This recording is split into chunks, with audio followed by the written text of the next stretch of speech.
We're an environmental nonprofit, and we help environmental leaders get elected to public office. But it's not about me today. I really want to focus on the speakers. And so before we kind of get into the discussion, I'm just going to give them a chance to introduce themselves, a little bit more about their organization, and then we're going to get into it. So, Sarah, why don't we start with you? Hi, everybody. It's wonderful to be here. My name is Sarah Reeves, and I'm a marketing manager with New Society Publishers. New Society is an activist, solution-oriented publisher. We publish on topics of progressive leadership, new economy, homesteading, do-it-yourself, urban farming, and we find it's important what we publish, but also how we do business. So we only print on 100% post-consumer paper, old growth free. We print only in North America, never overseas. We're a certified B Corporation. We're carbon neutral, and we're also an employee shareholder company. So, yeah.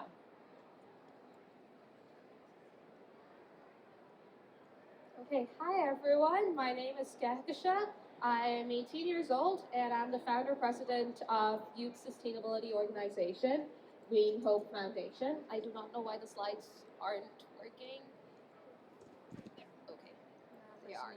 Okay, I'm also the winner of the 2016 International Children's Peace Prize, the former global coordinator for the United Nations Environment Program, Children and Youth, and the United Nations Human Rights Champion. So, oh, thanks. So my organization focuses on sustainability in general, and there are so many topics that we work towards that include future justice, sustainable consumption and production, gender equality, stopping land degradation, social upliftment, peace, moving towards clean energy, biodiversity conservation. And we reach out to especially young people by doing environment academies, which is a tool that we created. It's a special workshop that is conducted by young people for young people. And we have conducted over 150 academies in over 25 countries to date, specifically focusing on using education for sustainable development as a transformative tool to reach out to children and youth all around the world. And for the last 4 years, we have been focusing on engaging the most marginalized communities of the world, especially the children in these communities. For example, Syrian refugees, Rohingya refugees, HIV positive children, orphans, the destitute, all around the world, because their empowerment is key to achieving sustainable development. So Green Hope currently works in 12 countries and has over 1,000 members across the Middle East, the Indian subcontinent, and the Americas.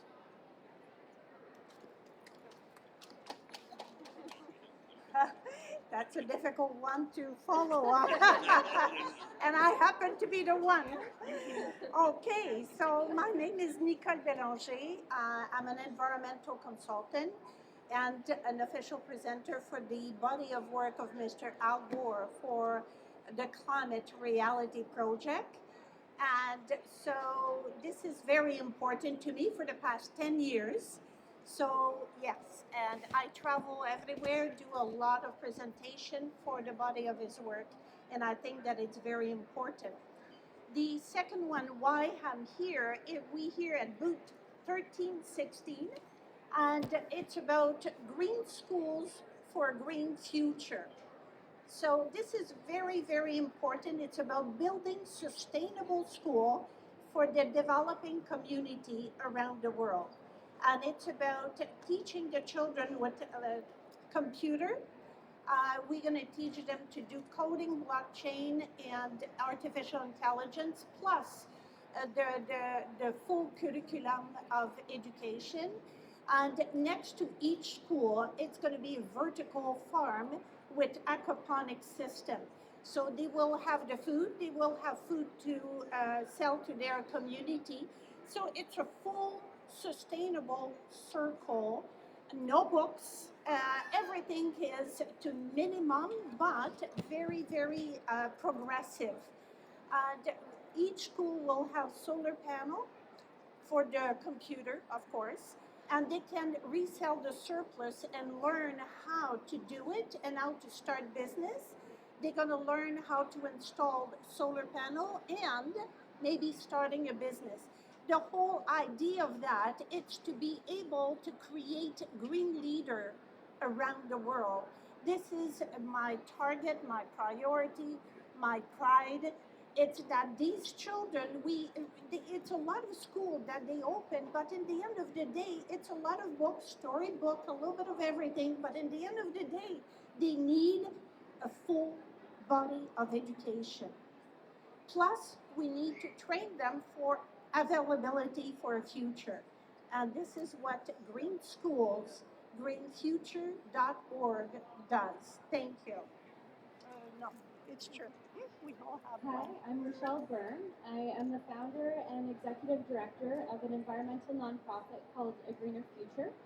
I started it in 2014, and our main priority is litter cleanup and litter prevention. So in order to do that, we do a lot of litter cleanups around the shores of Lake Ontario, over 100 each spring. So we have a whole bunch coming up. We start Niagara on the lake and we go all the way around to Kingston. We have public cleanups, but we also work with a lot of community groups and schools.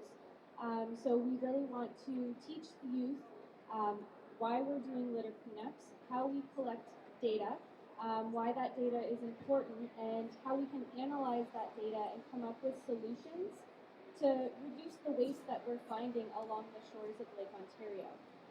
So a majority of what we do find now is plastic waste. And it's a big problem because there's not an easy solution to that. It's coming from all different areas, and some of the things we're not even quite sure where it's originally coming from. So it can be a tough problem to crack. But we're hoping if we get enough youth involved and get them to understand why the data is important, and actually, get them right in there sorting the litter and finding out the causes. We're hoping to come up with some real solutions that we can implement locally to combat the waste that's showing up on our beaches. Yes. That's great. Thank you. Yes. Can you get a round of applause for our panel? That's great, and I love what you said about, we need to really engage youth and tell them why environmental issues are important. That's a perfect segue into what we'll be talking about today.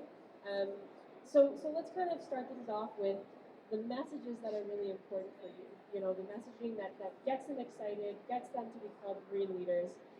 Takasha, why don't we start with you, because I know your work is very much directly talking to youth.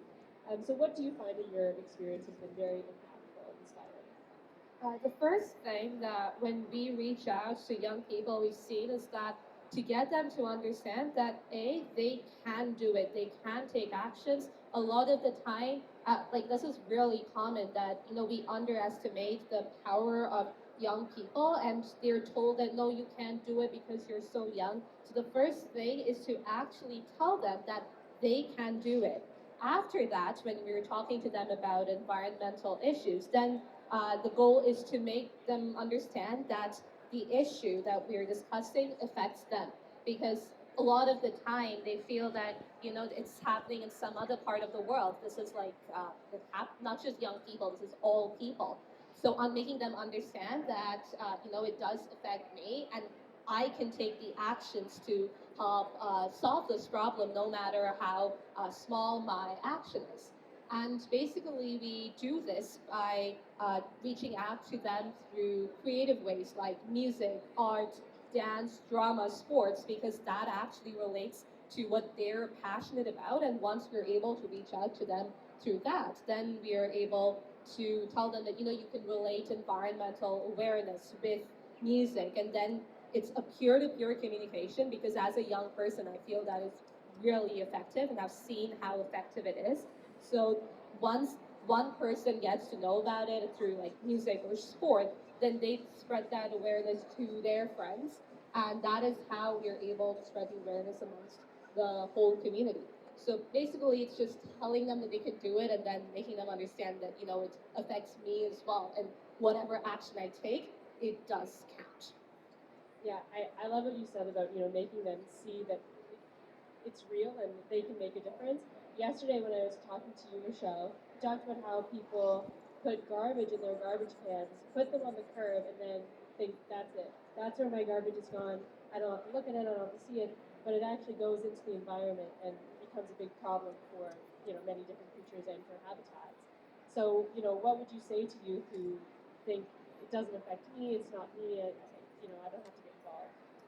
Yeah, so when we have young people come out to our cleanups, I think a lot of them are very surprised by what we find because it's not just your typical litter, a coffee cup here and a plastic cup there. We do find a lot of stuff, construction materials and bits and pieces of plastic that have come from shotgun shells when duck hunters are out on the lake or manufacturing materials. So when youth come out and they see all this, it kind of makes that connection in their mind that all of this waste has to go somewhere.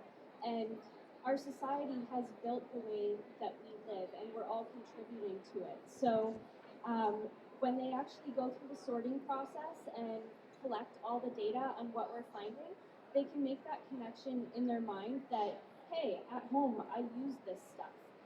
So maybe I'm contributing a little bit to this, even though I didn't realize it. So I think by having them immersed in the whole experience and getting them to understand every level of what we're finding and where it's coming from and how we can possibly prevent it is so important in getting them actually engaged and wanting to take the next step in preventing that waste from ending up in the lake. Yeah, and I love what you said about them making that connection, that kind of aha moment. I don't know if anyone on the panel wants to speak to a certain moment where they've been speaking with the youth and they've seen that connection being made and they've seen that aha moment taking place. Yeah, I'd actually like to say that it's very much related to what you said, especially about things washing up on the beach and like the kinds of things you find there. We found like a toilet seat, we found tires, and most of the time these areas are very much protected. They're not directly in your line of sight, and you automatically think you're right that it doesn't affect that, and then the youth actually see. Then you're like, oh wow. For example, we work in the Sundarbans, which is the largest mangrove forest in the world, and mangroves do play such an important role in our ecosystem.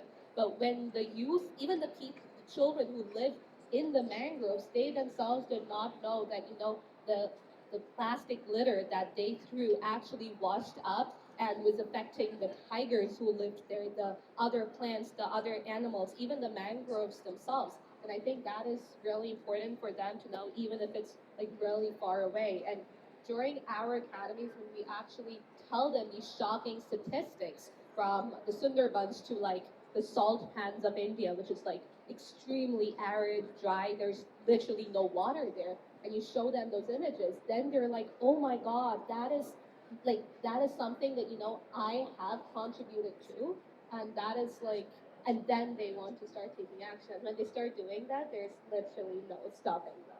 Right. Well, I really think that it's very important too that education is power. And this is why the Green School thinks that we can bring the education to give the power back in the hand of the young children. And I just heard that why we don't have enough girls in the IT division.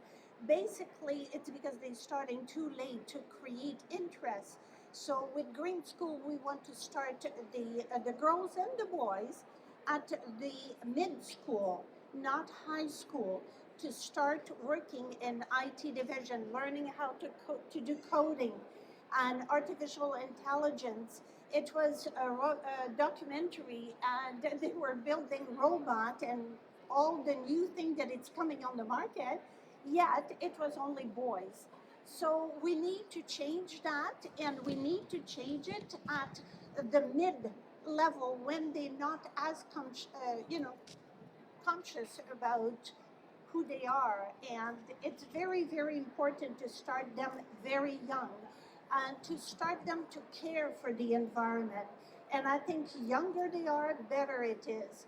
So it's to bring them to the farm, bring them to different event that you think it's going to create an interest for them, and realize that they might be able to take part on an organization or do something. And I think this is very, very important. It's to involve them, not to tell them what to do, but to involve them. I was just going to say that I think it's really important that we don't just Yeah. do the talking, that we do the listening. Yes. And I think that it's been a great example this past week with Greta Thunberg, who inspired over 1 million children to walk out of schools to protest Yes. climate change, and Yeah. that they're asking adults to listen. They're angry, they're frustrated, and we basically have been told we have 11 years to avert certain catastrophes. And we do. So we do. We need to listen. And it's we like do. the Parkland students as well who stood up for gun violence. And those are a lot based on personal experience and seeing the personal effects of something. So I think when you engage youth, you take them out into the environment, you show them. Basically, even when you go to decide to choose to where you purchase your clothing from, and you don't think anything about it, you put it on, and you don't understand who made your shirt, the environmental impact that went into getting that cheap shirt. So showing them the full source of. Sarah? Absolutely. And I think what you said Recycle. about, yeah. Buy in second-hand store. Recycle. Consume less in general. Consume less. And Sorry, what you said about Sorry. engaging people, like the children from a really young age, I think that is the favorite part of my job, like engaging the 6-year-olds, the 7-year-olds, because at that age, they don't have the cynicism and inhibitions that we as adults Yeah. have. I think that, when you tell them something, they want to know more, they're curious, and I think society as a whole has told, like, especially when you're a child, that, oh yeah, you're just a child, that you have to wait until you're this age to start doing something. That is not true. Age has nothing to do with capability, and once you start engaging those 6-year-olds and 7-year-olds, you can Sorry, actually see the that. proof, age, it's just a number. And it's about intergenerational solidarity. Honestly, it's like, understanding that it's a two-way street and we can all learn from each other. We can't just say no to one section of society. It's like you understand that, you can learn at every single age. And once you start engaging those 6-year-olds and listen to what they have to say, it's like, wow, that's such a simple way of thinking, but, with everything else that we have to consider, we wouldn't have really thought of it. So, and I started my journey when I was 8 years old, so I can totally attest to that. But and the kinds of prejudice and everything that we faced when we started so young. But I think once you start listening, like you said, it's like then only you'll be able to progress, because if everyone listens to what the other person has to say instead of just interrupting or like saying that no, I don't accept what you're saying, I think that is the key to achieving a sustainable future. Yeah, and it So can what be do you started at think? any age, like everybody's been saying. Rochelle's son lives a zero waste lifestyle. I think that's amazing. Yes, this is He's amazing. 3.5. He's been living his entire life as a zero waste life, which is amazing. I don't even do that, and I've been trying really hard. So it's not that engaging students, or they don't have to be in high school, they don't have to be in university, they can be even younger. It's based on example. Yeah, so for me, I have been living a zero waste lifestyle for just over 3 years now. And it was something that I started very slowly and kind of grew into. And I knew that when I was pregnant, that when I had my son, I wanted him to live a healthy lifestyle. And I didn't want him to be crowded with waste and a whole bunch of plastic toys and all of this stuff that we just didn't necessarily need. And it's been a huge learning experience for me. And I think the best part of it is that I've got to see him grow and learn from it. And now he's 3.5, and he doesn't know any different. He goes to preschool, and I'm sure the kids at his preschool live a completely different lifestyle. And I'm really excited to see in the future whether what he's learned through his lifestyle, if that rubs off on his friends and the people that he encounters as he grows. So it's really interesting to me to kind of live this lifestyle, because for me it's always a learning experience, but to actually have a 3.5-year-old that has opinions on what we're doing in reducing our waste. He understands what litter is, and when we go grocery shopping, he sees the food, he doesn't see the packaging. So he wants to buy bananas. When we walk down the aisle that's all packaging, he doesn't even realize that it's food. So it's really nice that we can go shopping and go to a farmer's market, and he's so excited about it. And we don't even go down the candy aisle because he doesn't even realize what it is. Oh, that's great. I think that's amazing. I want to learn from you and from your son, who knows more about zero waste lifestyle. Yeah, no, and it's about engaging everyone too. Yes. So we've talked a little bit about engaging and educating youth, but I want to take it one step further into turning them into leaders, like the type of leaders that are then engaging their peers, engaging people older than them, younger than them. So I wonder if anyone on the panel has experienced turning someone into a leader and seeing their growth and seeing them teach other people. Might be Nicole or me, Patricia. Definitely. For me, I have a goal. It's to create more green leaders. When I start my journey, long time ago, because I've been green 3/4 of my life. And so for me, I think it's very important to share. And because when I started, I was called an eccentric, not green, but an eccentric. So today, we have so many people who are so cool and so advanced, much more than I had the platform when I started. So, but it's not a minus. I want to be green, and that is my life story. So it's no other way. So I think that the young people we have at Green Schools, Green Future, we have 27 volunteers, all involved and amazing, and I'm so proud. I live in gratitude every day because I can see that this is really starting moving. Though we need to move even faster to get where we're supposed to be. And this is why that the developing country communities around the world need us. So it's to take the young children and the adult too to go and do volunteer work and to help them to get to where they're supposed to be. I think this is very important, and this is what I want to concentrate myself for the rest of my life. It's to go around the world and to be around them and to make sure that we all moving and helping them to be one, because otherwise we're never going to be able to save our planet. We only have 10 years. 10 years, it goes by just like that. So we need to move quickly. Absolutely. And I think one of the best ways of reaching out to young people and to make them leaders is leading by example. Now, every single person has the potential to become a leader, but once, like especially with children, if you, like I said before, the peer-to-peer communication, if you show them that, I'm your age and I'm doing the same thing, or this girl is doing the same thing as you in another part of the world, then I think that helps them to realize that, oh, if they can do it, so can I. And it's not a malicious way of thinking. It's a very, the friendly way of thinking that, okay, so this is a group that I have, a support group. And once they see someone else their age doing it, then they're like, oh yeah, I can do it too.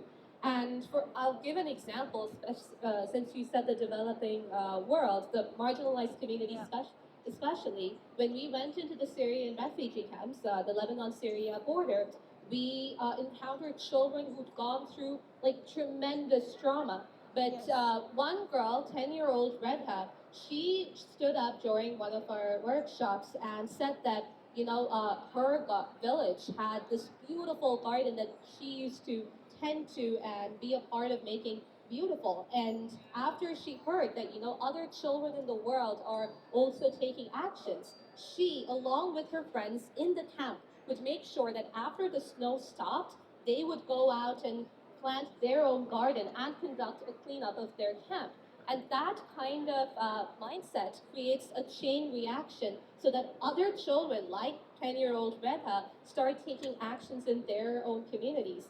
And that seeing is believing kind of mindset, I think that is so important. And no matter where the child is from or where they are, it's like that always works because they're like, okay, they can do it, so can I. I think with New Society, we don't necessarily work directly with youth. Our books are for all ages of people. But I really think that learning from the current and the older generation and is really valuable. And I think we do that through our books and offering people the tools they need to get into their community and become actively engaged. And actually, I think that people are really giving a gift when they're offering a book of information because it can travel around the world, and it's also sometimes when something's a new idea and you're feeling unsure, to know that somebody else has done it before you and has been there and has sort of kind of cleared some of the potholes for you along the way, it makes it easier to sort of take that next step and actually take it further. So you've seen that they've gone this far with this, and now I'm going to go even farther. So I think there's a lot of different ways to reach out to youth and create leadership. And yeah, so it's really exciting to hear of all these wonderful things happening. And I'd also like to add, it's about sharing best practices, but also understanding that if something is like really effective in one part of the world, it might not necessarily work in yours. So do not be disheartened by that, okay, this is not working. I think it's about adapting and taking, like you said, learning from them and then seeing how you can take it even more forward in your area of influence. And that is what is most important. I definitely agree. So we're getting close to audience question time. So I wanted to have this sort of last little bit for everybody to say, to everybody out there, how can you make an impact in their organization or in a different way, and kind of a lightning round type of thing, just maybe 1 minute each. Here's what they can do in my organization, or here's something that they can do. Would you like to start, Sarah? We can go down the line. Sure. I think the youth are doing it. I'm really excited to see this uprising of youth getting involved and telling us what they need and what the change that we need to make. But I think that if you're going to do one thing, sometimes we feel really overwhelmed and we figure, what's the point of doing anything? Well, we can see where that's gotten us.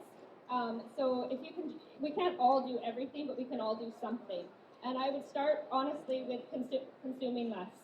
And when you do purchase something, I think that when you have a really big vote when you vote with your dollar, and really be discerning about who you're giving your money to and understanding what that product is you're buying, not just the whole sourcing of it and who created it, who's making it all down the line. So I think we can see here that consuming changes companies, and so that they change their mandate when it's demanded by consumers. So first of all, buy less stuff, and if you do have to buy it, know where it's coming from.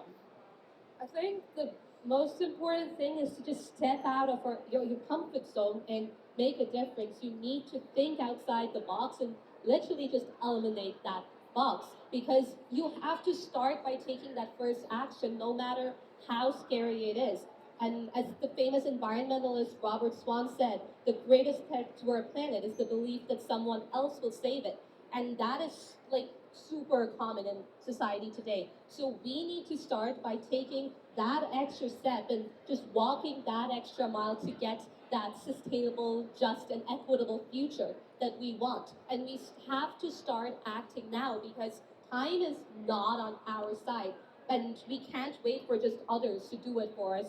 We need to start taking that first step right now. To me, I'm on a mission. So I'm unstoppable, and I'm so proud to be here today and to have all of you here be interested in the guest speaking, the topic, and everything that it's with everybody here. I think it's wonderful. It's a start for everything, and I think that it's no age. We all need to be in this together, and your children, should be doing volunteer work in an organization. The Climate Reality Project, Greenpeace, so many of them just here. We just being a part. She wants to go bigger next year, so she's going to need volunteer. So I think that it's very, very important to be all together and to encourage our young people to do volunteer. I'm coming from a background of volunteer, and it's a part of my life. It's 20% of your life, but it makes a difference in the end of the day. Thank you. I think to keep learning. For my journey, I wasn't always an environmentalist. And even when I started out, there was just so much that I didn't know. And now, day after day, I keep learning more.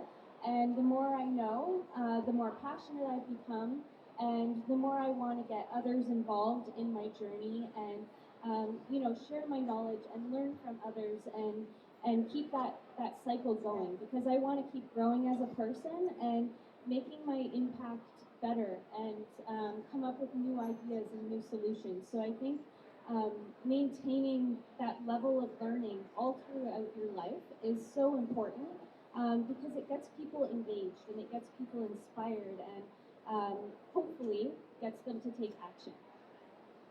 Yeah, that's so. Can we get a round of applause for our amazing panel? That's great. Thank you so much. We do have a couple minutes for audience questions. If anyone has any questions. Thank you. Firstly, I must object to this panel. There is no gender parity on the panel. Where are the men on the planet? Well, we did the other way for too long, so now we're shifting a little bit. No, that's not the way to do it. No, I'm sorry, we're shifting just a little bit, so. No, too much. See, I should be there. Look at me.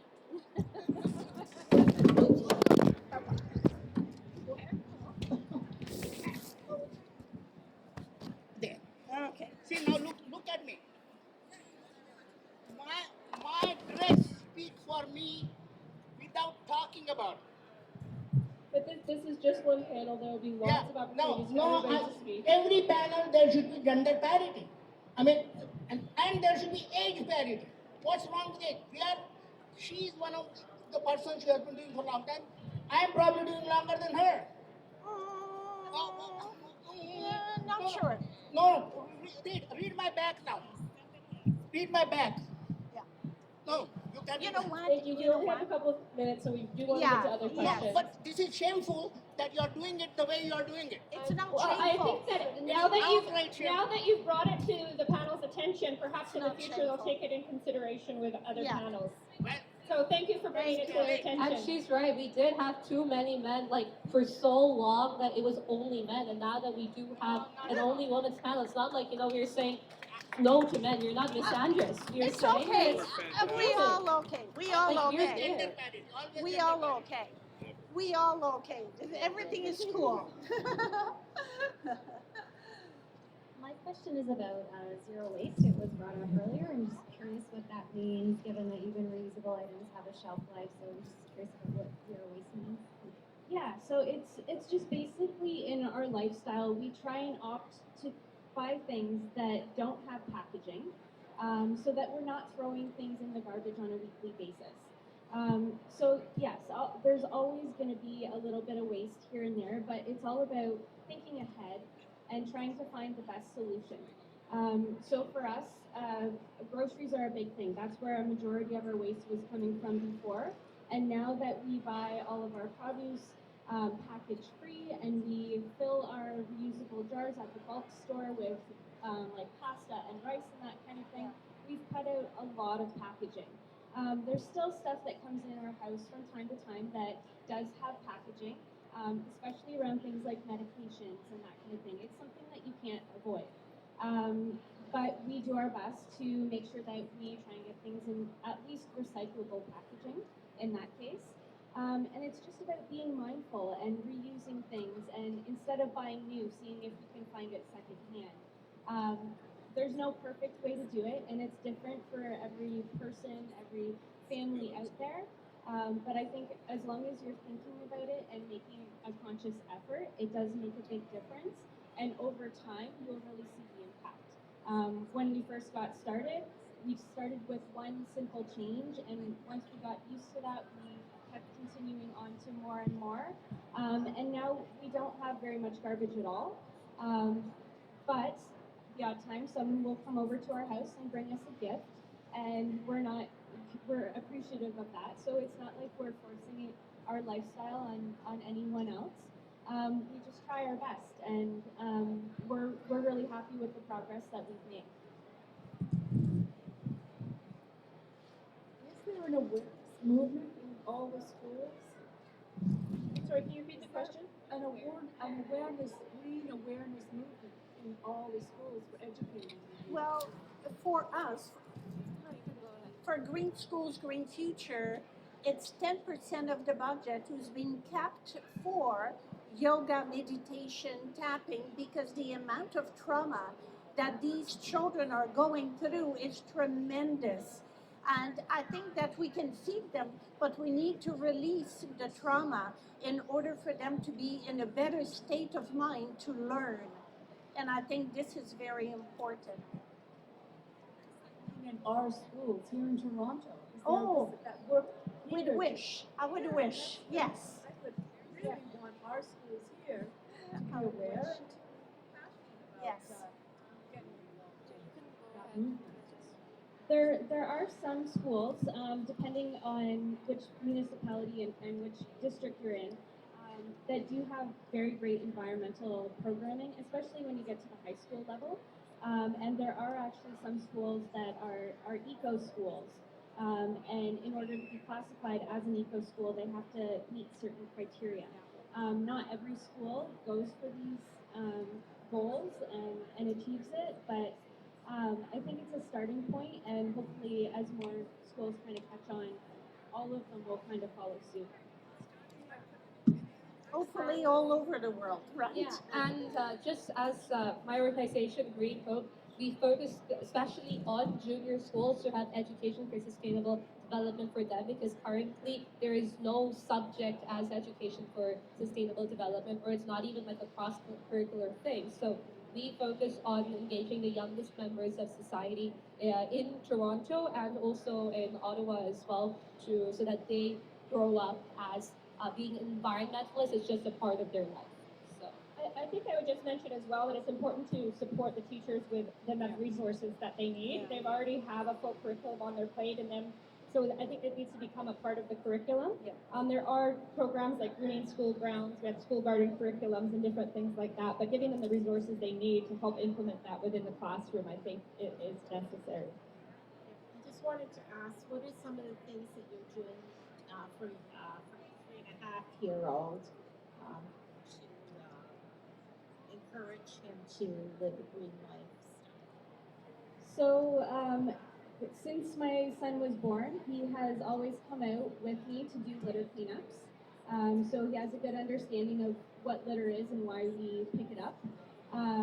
We read to him a lot about environmental things. So he has a lot of books about the environment. And he does understand like what natural materials are. A lot of his toys are wooden, and he understands that they are better for the environment, and that we don't have a lot of plastic, and it's just the way he's kind of grown up.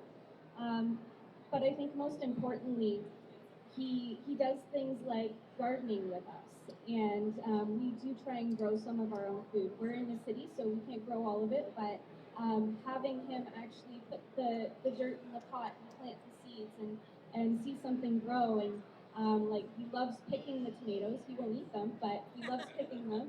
And just having him engaged in every part of the process of what we're doing, so that it's normal to him. He doesn't think that he's doing anything special. It's just the way that he lives. I would like to say if the federal, provincial, or city are doing enough for the environment, like you're saying, we only got 10 years, and it seems to me that they're being ignored by the interest groups, and the interest groups have the clout, and the ordinary person is not educated enough, so it seems like it might be doomsday. I hope not. My ancestry is Italian, and my father had his own green, which is a garden in the backyard, and they used to say, "Oh, these immigrants are destroying the neighborhood," because they were growing vegetables in the front of the house, in the back of the yard, and now, 60 years later, it's become the norm. We're going back to basics. Yeah.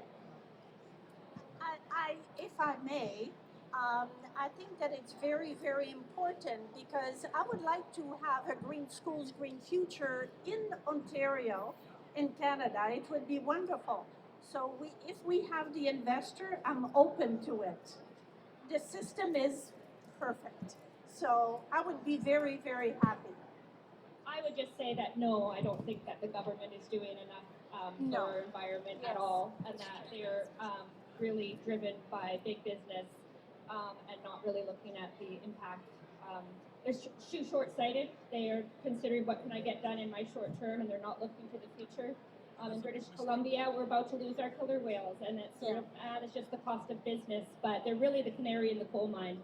So when the killer whales are gone, it's really a bit of a wake-up call for all of us. I think if this amazing species can't survive in those waters, on the fish and all of the things that we also depend on in those waters, then I think the writing's on the wall. So yes, it's very important to pressure your local government, your federal government, provincial government to really wake up and pay attention.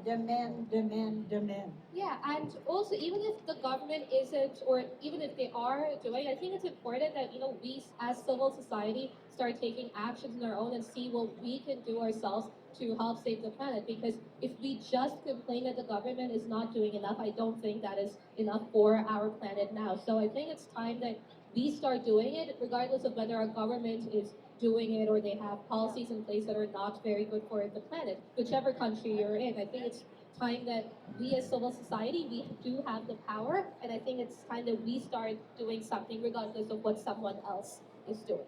And like Sarah said, I mean, you can say it with the vote, you can say it with your money. If you want to get involved in elections, like vote for a candidate that shares your values, donate to a candidate that shares your values. Like we can have impacts on elections as well. And like you said, so it is civil society engagement, but it's also engagement with elections too. You have power. You can make it happen. We have time for one more quick question.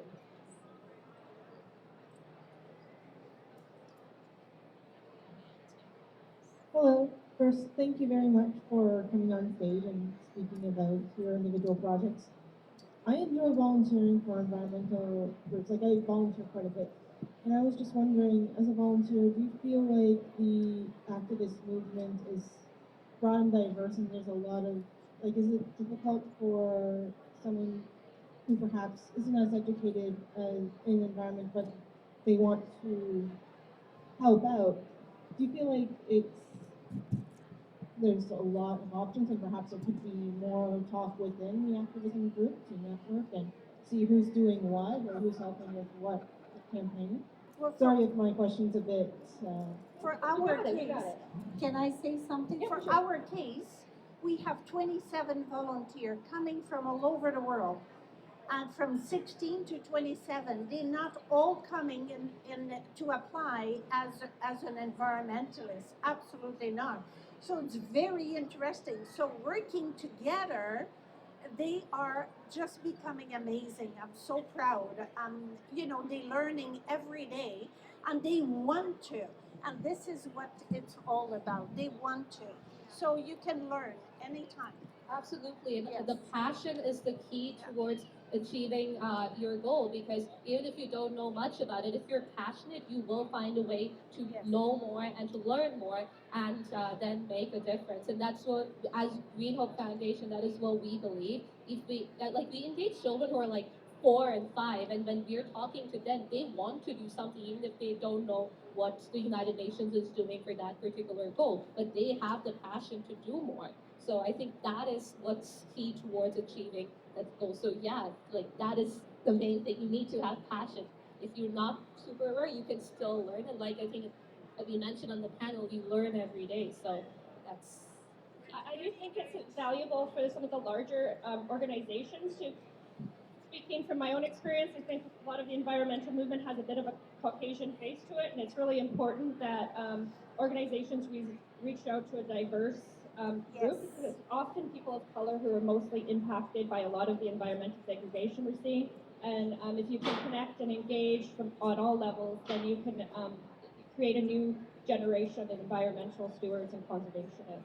well. Yeah, and I'd just like to add one more thing. There's this global approach and there's the transnational approach. And most of the time, the global approach does have a very Caucasian outlook that, you know, it's the first world helping the third world, but not actually recognizing that there are so many people in the third world who are also doing amazing work. And this transnational approach is like understanding that every single person, no matter where they are, global north or global south, they're taking actions. And it's important to recognize that and understand that it is about a community. It's not just like, you know, I help you and that's it and I know everything. It's about understanding that there are problems and understanding what problems there are and like realizing that, you know, every single person is taking action, whether they're in the global north or the global south.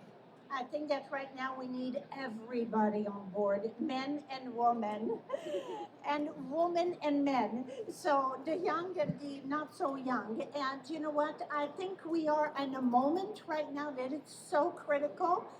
Believe me, I've been this for the past 10 years, and I can tell you, wow, we need to do it. We need to make it happen. And I think recognize us for the work that we're doing. Don't look at our age, our gender, the color of our skin. Look at us for the work that we're doing, and that is like key towards achieving a sustainable future. Seriously. Thank you so much, everyone who came out, and thank you so much to our panel for being an incredible all-female panel. We're all at the show. We have booths here, so if you'd like to talk to us, you can talk to us after the show or any kind of organizational contact. We're all around. 13, 16. Green schools. Thank you so much, everybody. Thank you.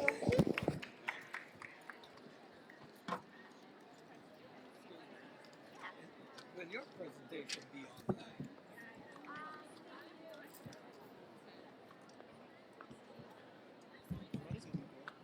Good, thank you. Where's your booth at? Just where TD is, right next to TD. Tolo, Marcus Tolo, Jackie Tolo, and Marcus. Jackie? And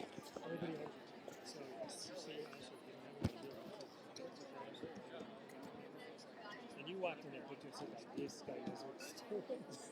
Just a good camera. And you walked Well, in late. he's the king. He's a big. He's the king. So you know what do you expect? Here, Jackie. He's built on it, so he Thank knows, you, my love. he's in it. You're in the But groove there. You don't just take a little